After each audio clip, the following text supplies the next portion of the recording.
My involvement with the Iraqi situation began prior to my becoming an MP. I've only been an MP since 2005. Prior to that, I was a public service worker working in local government. But I was a trade union official, lay official, with the trade union Unison. I was actually the national president in the year that our country and the US invaded Iraq. Along with most people in the Labour movement, I was not at all pleased by that decision. I actually believed at the time, and I still do, that they should have given more time to the people who were conducting the investigations, particularly Hans Blix and other people from the United Nations, to try and find out for certain whether or not there were weapons of mass destruction, which was the argument that my government put forward for going into Iraq. When I came into Parliament in 2005, sorry, I'll go back a little bit. After the invasion, a number of people within Parliament came together to say, look, there are problems about the invasion of Iraq, but whether you're for the invasion or against the invasion, we need to look at helping the people on the ground to move forward. Two people from the Labour Party, which I'm a member, one was Anne Clwyd, who most people have heard of, who was Tony Blair's envoy to Iraq and very, very supportive of the invasion. The other one, a guy called Harry Barnes, who Gary used to work for in Parliament, who was very much against the invasion. But they brought together a number of people who had the same view, that we should put aside the argument about should we be there, should we not be there. The truth is we were there, we weren't going to get out in a hurry, and what can we do to help ordinary people on the ground. A big focus of the work that started then and has been carried forward was about trying to work with trade unionists, so we're trying to rebuild the trade union movement in Iraq.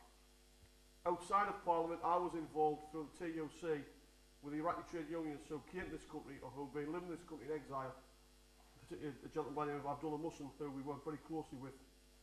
And we started doing work for my trade union, first in London, then in Jordan, and eventually in Erbil. Basic shop stewards training work, training people to go into the workplace and represent their colleagues. So that was really the involvement I'd had in terms of prior to coming into Parliament. When I came into Parliament, Harry, who used to work for Gary, had retired. And I'd met Gary through the work we'd done outside, and Gary asked me if I would take up the role that Harry had had, which I did do, and basically things have mushroomed from there.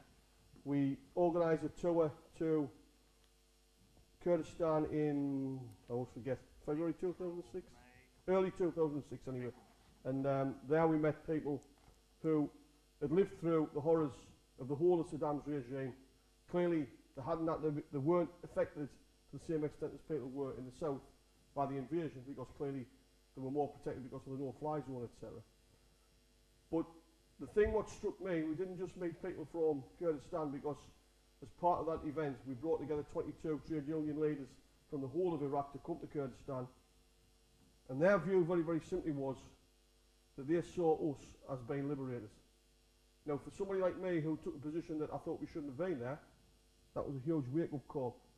And it was a thing that made me think, well, you know, was I wrong in my initial perception? But then again, to an extent, it doesn't really matter whether I was right or wrong anyway, because we were in there. Other people who took the decision should answer for that in the time, in the future, or whenever. If people acted illegally, people acted unlawfully, whether politicians, legal people, whatever, if they've acted wrong, they should face whatever punishment comes their way.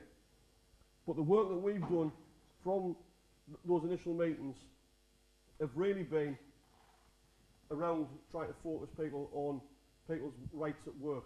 Because one of the serious problems that's happening in Iraq, that thankfully, yes, trade unions are allowed not to exist in Iraq, but effectively they aren't allowed to operate, because the government has instigated a new legislative programme under Decree 8750, which effectively has seized all the assets of the trade unions, so they can't actually do any real work.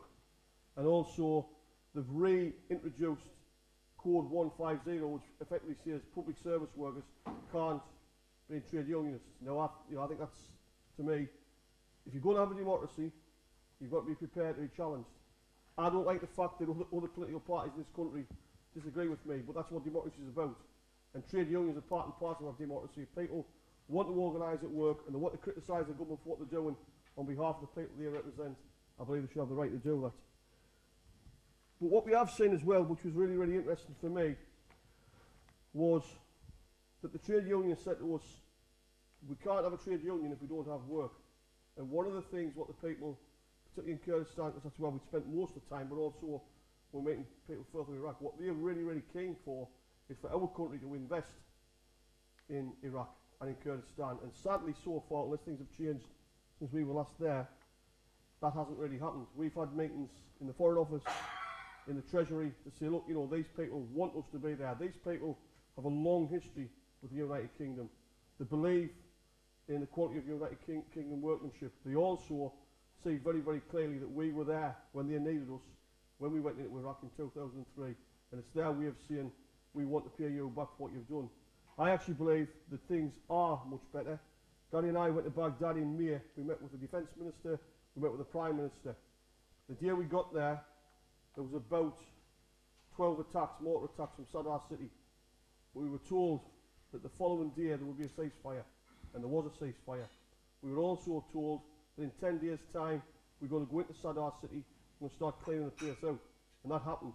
Clearly the security situation isn't perfect by a long way, but it's come a long, long way from where it was. I think that we as a country have a lot to offer Iraq, but we've also a lot to gain from Iraq. It's strategically placed in the whole region.